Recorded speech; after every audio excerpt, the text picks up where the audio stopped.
Hi guys and welcome. These are your handover videos for your Sprite Quattro DD. These are essentially a basic walkthrough on how to set up and operate the van. Starting off first, you have your black hitch head at the front with black lever which you have to have pulled up. You can then wind down the jockey wheel onto the tow ball. It will snap down that black handle like that, push up that red button and expose a green ring. That then means you're on. You can wind the jockey wheel up in the opposite way to ensure that you're on, as long as you don't have air suspension. You've got a breakaway cable just here. Now if you've got an eye point, it has to be used. If not, wrap it around the tow bar. You've got your handbrake just here, which you can just press down and up to engage and disengage. And you do have 13-pin electric, so if you do have 7-pin adaptation on your car, make sure to bring a adapter. Then just here we have our test equipment, so everything we're using here is test. So I've got a red propane gas bottle with an in-date gas hose. Black gas hoses run for 5 years. It's connected onto the bottle here and then onto the regulator. You can hand tighten that as much as you possibly can, then just nip it up using a spanner. You don't want to put a ridiculous amount of pressure on it as there is an O-ring inside.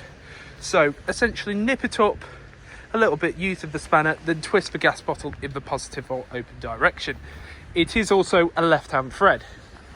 2 points either side and 2 points at the back. We have inserts for your legs. The caravan itself comes with a leg winder, or you can get yourself a 19mm drill bit and a power drill just to make it that bit quicker. Do not attempt to jack up or level the caravan using the legs. They're simply used for stabilisation. Coming along the opposing side, starting off first, we have your flue. Your flue is used to get clean air in and out of your boiler. Don't have to do anything with this except make sure it's nice, clean and tidy. Next to it we have an aqua full of clean drinking water just here, and your water pump. So the water pump connects into here and it's on a trigger system, so you have to press in the trigger to remove it, otherwise it can't be pulled out. You have this blue handle to go over the top of the aqua to make sure no nastiness gets in. Then at the bottom we have your strainer. Now it's crucial that the strainer sits at the bottom of the barrel, as otherwise it can lead to coughs, gasps and splutters.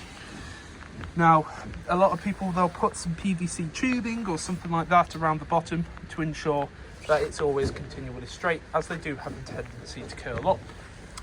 Just next to it we have your battery locker. This example doesn't have a battery fitted, and then you have your plug-in for your mains.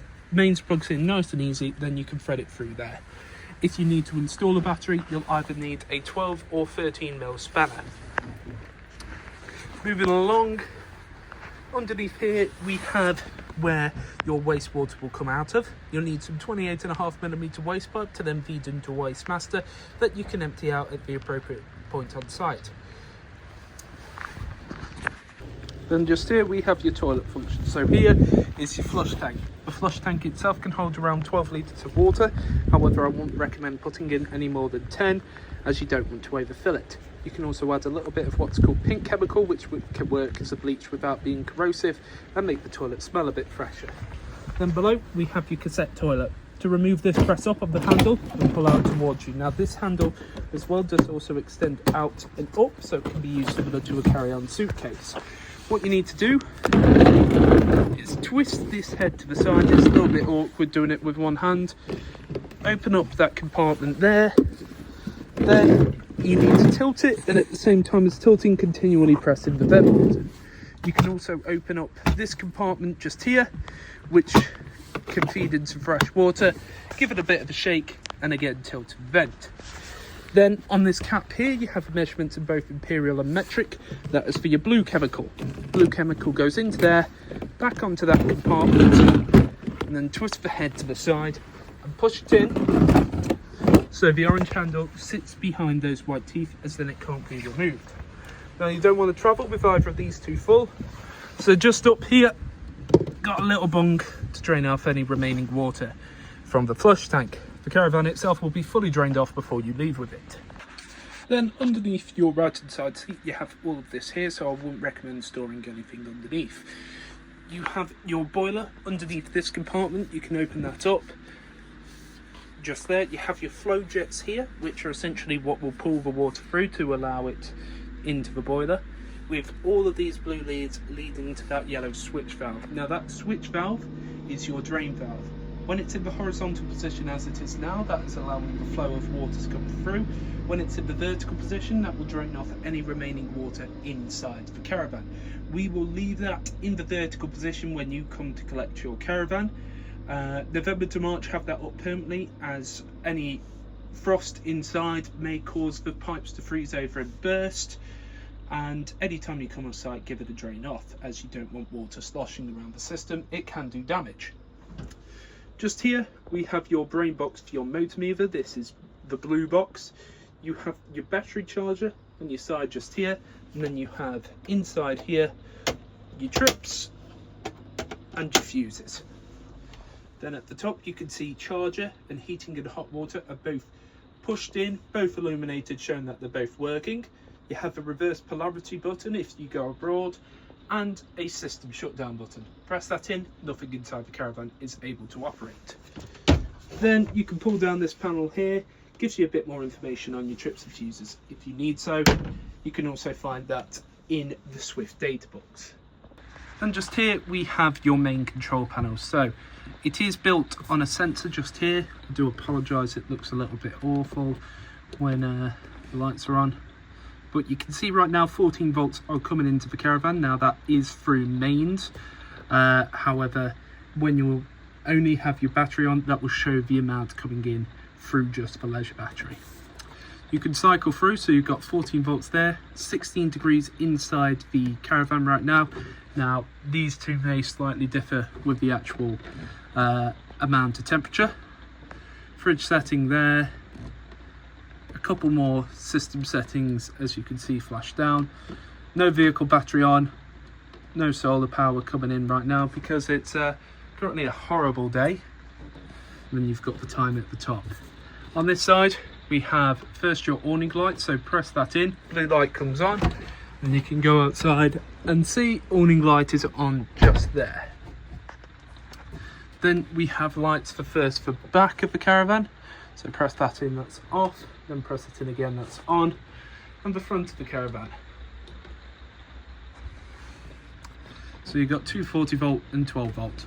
Then you have your water pump. So you press that in, blue light comes on, and essentially the water is drawn through from the Aqua with the water pump into the boiler itself, and then essentially you can open up your taps. Now what you want to do is wait about 2 to 3 minutes, then you can open up your tap on both hot and cold. So just so you can hear there, once I take some water out, water is pulled back through. So whilst we wait for that, I'll show you Truma heating. So the Truma heating is currently off, so when I just do a quick press, nothing turns on. Now this is a dial, it's also a select button, and then you have your back button. So to turn this on, press and hold in, and then you come to this screen. So first up you have the caravan with the thermometer in. That is for the internal temperature of the caravan that you desire. So it goes all the way up to 30 being the maximum, and it starts at 5. Now if I want to select, I press in. You can see on the top row it shows that currently the internal temperature is heating up, and that I'm using 1 kilowatt of capacity on fan, but I'll show you that in a second. So we'll keep that on for now. Then you've got the water temperature. So for water temperature, you've either got off, eco, which will get the water temperature to 40 degrees, hot, which will get it to 60 degrees, or boost. Now boost will prioritize the water heat over the heating of the actual caravan itself for around about 15 minutes, and then drop it back down to eco. As you can see as well on the top, it says eco on eco, hot on hot, and boost on boost. Then we have your energy sources. So I can either run 1 or 2 kilowatts of electric, and you can see 2 parts there, a mixture of gas and 2 kilowatts, a mixture of gas and 1 kilowatt was strictly gas. So I've got the choice of either gas mains or a mixture of both. Then we've got your fan speed. So you can either have eco or high. Eco is a bit more of a steady boost, high is a bit more vigorous to heat it quickly. However, if you don't have the heating on, that's settings. So we turn the heating off, and then we go to fan. You have off or vent. Now what vent does, it pushes around the air that is currently in the caravan. So if it wasn't an absolutely horrible day like it is today, you could have all your windows open and then just circulate a nice bit of air from outside. Okay. Then we have a timer, so this allows you to start and stop when you'd like the heating and hot water to come on, especially if you're away from the caravan for a little bit of time. This is very useful. You first input when you'd like it to start and then stop. Then you have the correct time. So it's currently not 22 minutes past midnight. You just select the correct time because it does time out if it's been reset. Then we have the spanner icon, which is a few additional settings. I'm not going to go through that as believe we have set it to the most user friendly, but if you'd like a bit more information, please have a look inside your book packs. Then if you want this turned completely off, so you don't want any hot water or heating, you press and hold in, it will flash up and off. Nothing working now. However, it will naturally go to a green screen just so it doesn't disturb you whilst you sleep. However, 2 to 3 minutes now. Open up on both hot and cold, and what you're looking for is this nice steady continuous stream. Now if there's any coughs or splutters, go outside and check to make sure that the Aquarol has plenty of water in it. Your water pump is sat at the bottom of the barrel, your drain valve's in the correct position, and that pretty much everything else is good to go. So what you're looking for, nice steady continuous, might be a little bit of weak to start off with, might get the old cough or splutter to start with as well, but what you're looking for is essentially just like this. Then just next to it we have your hob grill and oven. So all of this operates on gas, so what you have to do is press in on the dial, twist it to the side and press in the igniter. Now it may be a case that it will light up and then fade off. That is just because it's gas making its way through the system. And pretty much you can have all your flames lit, just keep it there. So this is what it looks like when they're on. As you can see, all your flames nice and lit. Turn it off back to the central position. Same again for the grill. As you can see, grill nice and lit on both sides. And lastly, you've got your oven, so press in, twist to the side, press the igniter. It's not instant, and there you go, nice and lit. Only other real thing to note, you need to travel with this glass sheet down, but don't put it down until all the burners are cold to the touch. And make sure that you travel with the gas off. You can have the gas hose on the actual terminal itself, but turn the gas bottle off. And just here we have the toilet operation. So lift up this seat, press in this button, and you can hear that motor. That motor will push around any water inside the system itself. Then to remove any water inside there or waste, press away the handle, opens up the cassette, pull it back towards you and shuts it up. When the cassette is full, there'll be a red light telling you to empty it. And just here we have your Dometic fridge operation. So you've got 3 different choices for sources. You've got either 13-pin electric, not your leisure battery. You've got gas, which I'm currently lit on. You can see lights inside showing it's on. And then mains. So I can switch over using this source. So press there, you can see mains is now on.